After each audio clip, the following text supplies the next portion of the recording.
Hi my dear friends, welcome to job updates in Telugu YouTube channel. Friends, మనకి postal డిపార్ట్మెంట్లో Grameen dock Sevak అనే ఉద్యోగాలను భర్తీ చేయడానికి అఫీషియల్ నోటిఫికేషన్ అనేది రిలీజ్ అవడం జరిగింది. మీరు ఇక్కడ పైన స్క్రోలింగ్ అనేది చూడవచ్చు.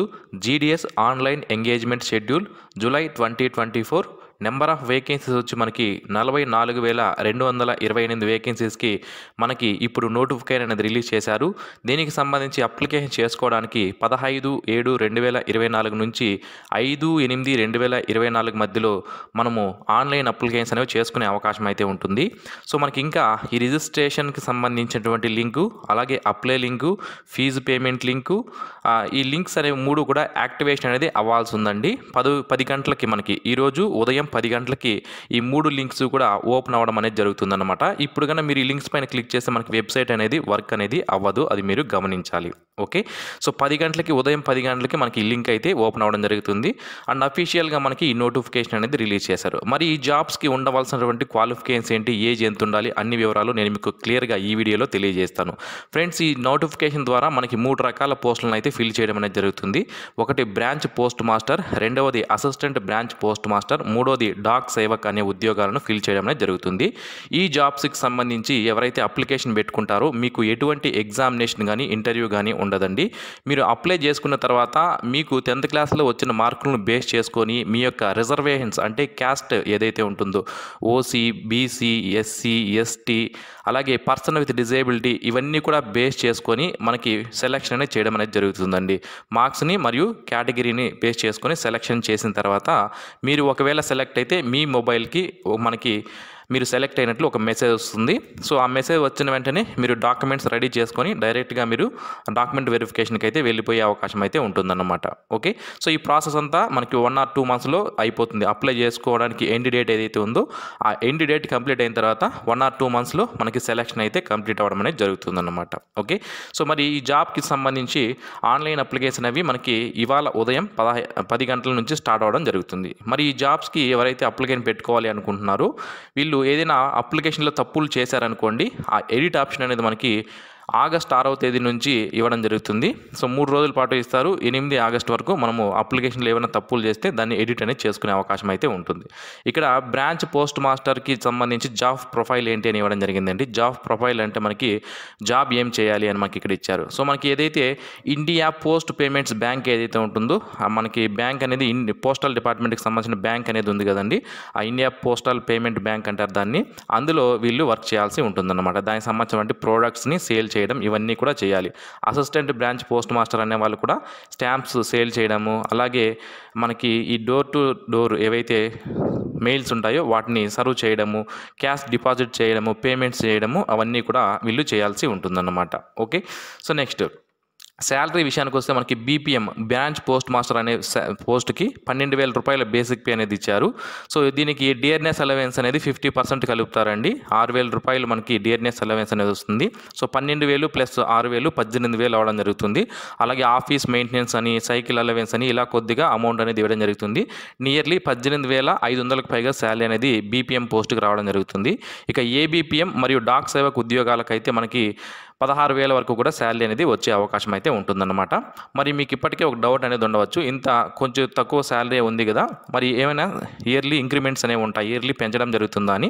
సో మనకి ఇక్కడ చూసుకుంటే ఇయర్లీ 3% శాలరీ అనేది మనకి ఇంక్రీజ్ చేయడం అనేది జరుగుతుంది. మనకి ఇక్కడ నోటిఫికేషన్లో క్లియర్గా మెన్షన్ చేశారు.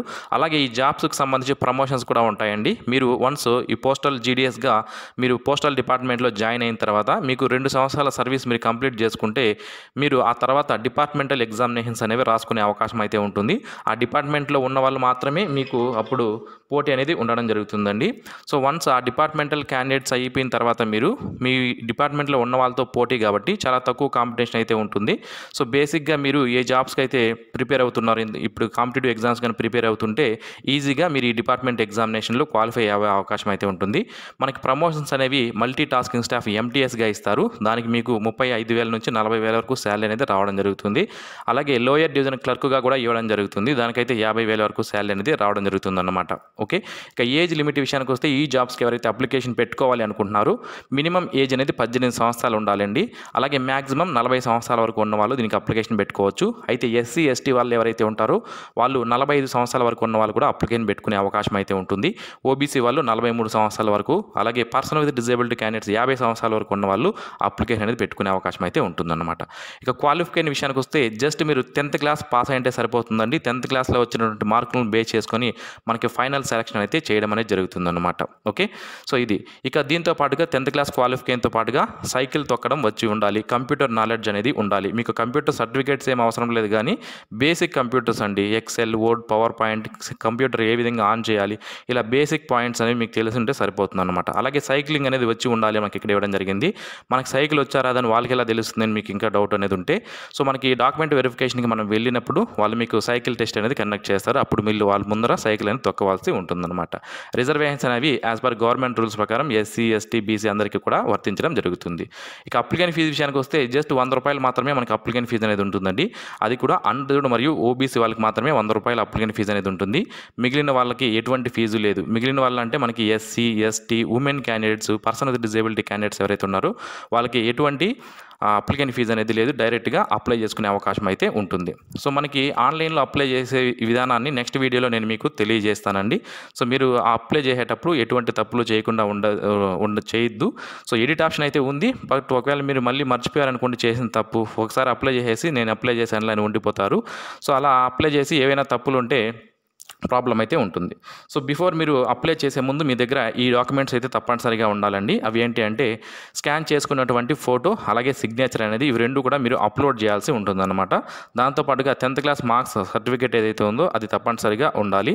అలాగే ఆధార్ నెంబర్ అనేది ఉండాలి, ఈమెయిల్ ఐడి ఉండాలి, మొబైల్ నెంబర్ అనేది తప్పనిసరిగా ఉండాలి. ఈ ఈమెయిల్కి మరియు మొబైల్కి మనకి ఓటీపీలు అనేవి వస్తాయి. ఒకవేళ మీరు ఈమెయిల్ ఐడికి పాస్వర్డ్ మర్చిపోయింటే ఆ ఫర్గాట్ పాస్వర్డ్ చేసుకొని కొత్త పాస్వర్డ్ అనేది క్రియేట్ చేసుకోండి. మొబైల్ నెంబరు అసలు దానికి రీఛార్జ్ ఉందా లేదా, వర్క్ అవుతుందా లేదా, మెసేజెస్ వస్తున్నాయి లేదా అనేది ఒకసారి కూడా మీరు చెక్ చేసుకోండి. ఓకే, సో అలాగే మనకి రిజిస్ట్రేషన్ చేసుకుంటే ఒకసారి రిజిస్ట్రేషన్ చేసుకుంటే సరిపోతుంది. మీరు ఇక్కడ 5 రకాల పోస్టులకు అయితే అప్లికేషన్ అనేది పెట్టుకునే అవకాశం అయితే ఉంటుంది. 5 రకాల పోస్టులు అంటే మనకి ఇక్కడ ఏంటి అంటే 5 ఆప్షన్లు అనేవి పెట్టుకోవచ్చు. మన ప్రాంతంలో వేకెన్సీస్ ఎక్కడెక్కడ ఉన్నాయో మన దగ్గర ప్రాంతాల్లో అక్కడ పెట్టుకోవచ్చు, లేదా మీకు ఎక్కడ కన్వీనియంట్గా ఉంటే అక్కడ మీరు పోస్టింగ్స్ అనేవి పెట్టుకునే అవకాశం అయితే ఉంటుంది. ఇక లోకల్ లాంగ్వేజ్ అనేది తప్పనిసరిగా వచ్చి ఉండాలండి. ఆంధ్రప్రదేశ్కి మరియు యానంకి అప్లై చేయాలంటే తెలుగు లాంగ్వేజ్ అనేది తప్పనిసరిగా వచ్చి ఉండాలి. అలాగే తెలంగాణకి సంబంధించి అప్లికేషన్ చేయాలనుకుంటే తెలుగు లాంగ్వేజ్ అనేది తప్పనిసరిగా వచ్చి ఉండాలి. మీరు ఇక్కడ ఇచ్చినటువంటి మొత్తం 23 పోస్టల్ సర్కిల్స్లో ఏ డివిజన్కి అయినా సరే మీరు అప్లికేషన్ అనేది పెట్టుకోవచ్చు. కాకపోతే అక్కడ లోకల్ లాంగ్వేజ్ అనేది మీకు తప్పనిసరిగా వచ్చి ఉంటే మీరు అప్లై చేసుకునే అవకాశం అయితే ఉంటుంది. ఓకే, సో ఇది ఫ్రెండ్స్ ఈ నోటిఫికేషన్ సంబంధించినటువంటి వివరాలు. మనకి అఫీషియల్ వెబ్సైట్లో ఇంకా రిజిస్ట్రేషన్ లింక్ అనేది స్టార్ట్ అవ్వలేదు. ఈరోజు ఉదయం 10 గంటలకి ఆ లింక్ అనేది స్టార్ట్ అవుతుంది. అలాగే ఫస్ట్ మీరు రిజిస్ట్రేషన్ అనేది చేసుకోవాలి. రిజిస్ట్రేషన్ చేసుకున్న తర్వాత అప్లై చేసుకోవాల్సి ఉంటుంది. ఆల్రెడీ ఎవరైనా రిజిస్ట్రేషన్ చేసుకొని ఉంటే ఇంతకుముందు నోటిఫికేషన్స్ రిలీజ్ చేసినప్పుడు పోస్టల్ జీడీఎస్వి రిజిస్ట్రేషన్ చేసుకొని ఉంటే, ఒకవేళ దాన్ని రిజిస్ట్రేషన్ నెంబర్ మర్చిపోయి ఉంటే ఇక్కడ ఫర్గాట్ రిజిస్ట్రేషన్ అనే ఆప్షన్ అనేది మనకి ఇవ్వడం జరిగింది. దానిపైన క్లిక్ చేసి మీ రిజిస్ట్రేషన్ నెంబర్ని అయితే మీరు మళ్ళీ బ్యాక్ తెచ్చుకునే అవకాశం అయితే ఉంటుందన్నమాట. ఆ రిజిస్ట్రేషన్ నెంబర్ని యూజ్ చేసి మళ్ళీ మీరు అప్లై చేసుకోవచ్చు. అలాగే స్టేట్ వైజ్ వేకెన్సీస్ ఎన్ని ఉన్నాయనేది కూడా మనకి ఇంకా లింక్ అనేది ఓపెన్ అనేది అవ్వలేదు. సో అది కూడా 10 గంటలకి మనకి ఓపెన్ అవుతుంది. వన్స్ అది వచ్చినప్పుడు నేను దాని యొక్క అప్డేట్స్ అనేవి మీకు తెలియజేస్తాను. సో ఇది ఫ్రెండ్స్ ఈ నోటిఫికేషన్ సంబంధించి. ఇక మనకి నోటిఫికేషన్ అయితే రిలీజ్ అయిపోయింది. ఇక మీరు అప్లై చేసుకోవడం ఒక్కటే ఉందన్నమాట. Okay, so thanks for watching this video. ఈ వీడియో మీకు నచ్చినట్లయితే లైక్ చేయండి, మీ ఫ్రెండ్స్కి షేర్ చేయండి. Thanks for watching. Have a nice day friends.